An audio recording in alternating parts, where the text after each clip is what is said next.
Next, a second economy story, this one about the fine line the Federal Reserve is walking.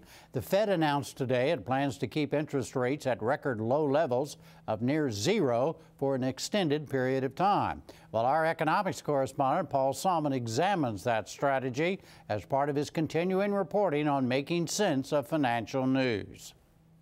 As we go through this recession, investment advisor John Shane under his nom de country, Merle Hazard, on the Federal Reserve's monetary ministrations to revive the economy.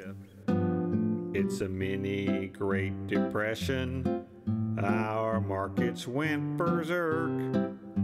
The Fed is printing trillions now, but will their efforts work? Will Fed policy, that is, made every 6 weeks in this room, pull us out of the downturn so prices, wages, and consumers don't start drooping again?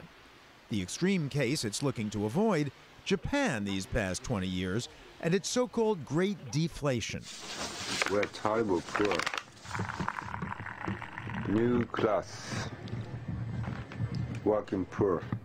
Or might the Fed, by printing too much money in order to keep interest rates low and the economy ticking, ultimately be driving us in the very opposite direction, toward inflation? The extreme example of the moment, hyperinflationary Zimbabwe. By December, you needed hundreds of thousands of dollars to buy a bread. By January, a loaf of bread and things like tomatoes were costing millions. By April, it was billions. Merle Hazard puts the Fed's plight as starkly as possible. Inflation or deflation, tell me if you can. Will we become Zimbabwe, or will we be Japan? Now, over the past year or so, the Fed has been far more worried about deflation and depression.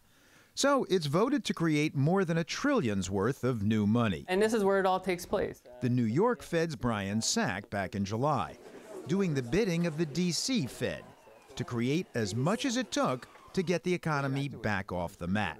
The directive that the Federal Open Market Committee gave to the trading desk here at the New York Fed was to purchase up to $1.75 trillion. $1.75 trillion, which the Fed has since used to buy bonds from banks.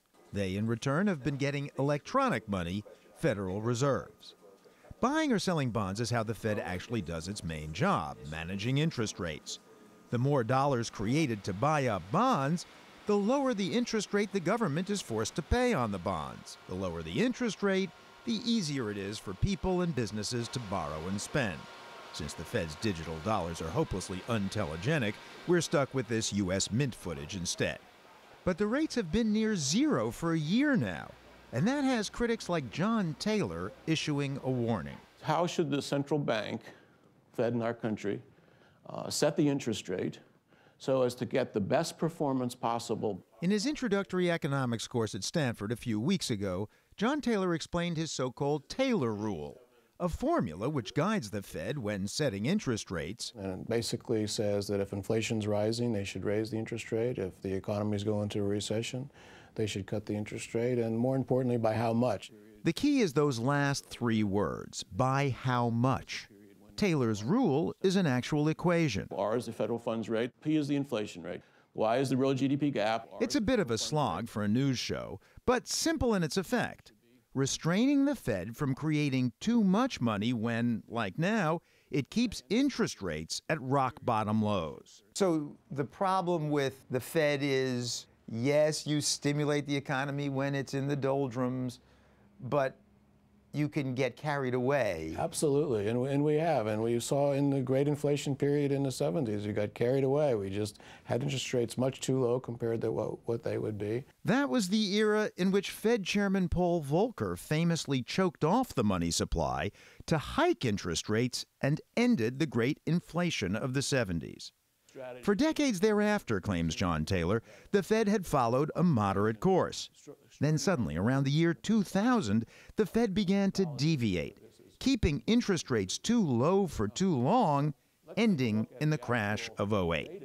If I were to think about why, after 2 decades of good performance, starting with Volcker, going in through most of Greenspan's term, why there was the deviation. I think it's really trying to do too much, if you like. Things were working well, and if you're doing well, you try to do better. Try to do better by boosting the economy with cheap money, thus setting the stage for the inevitable bust. Busts are terrible, and the more the boom it gets out of hand, the worse the bust will be. So it is really true that the higher you fly, the further you fall. In general. And that, Taylor argues, should be the worry today, that the Fed is again keeping rates too low for too long, fueling new bubbles and a future collapse, this time perhaps an inflationary collapse of the U.S. dollar itself, given all the new dollars out there. The Fed, of course, has an answer. Don't be ridiculous. If we raise rates now, says Fed Chairman Bernanke, we choke off the recovery and head back down toward deflation, depression. However, as the recovery strengthens, the time will come when it is appropriate to begin withdrawing the unprecedented monetary stimulus that is helping to support economic activity.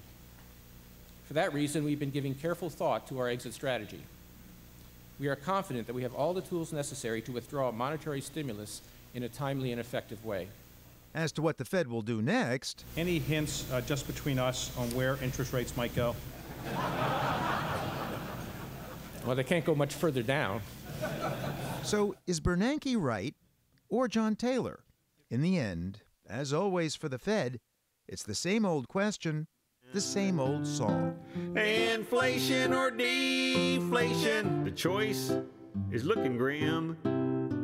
I wonder what John Maynard Keynes would say if we asked him.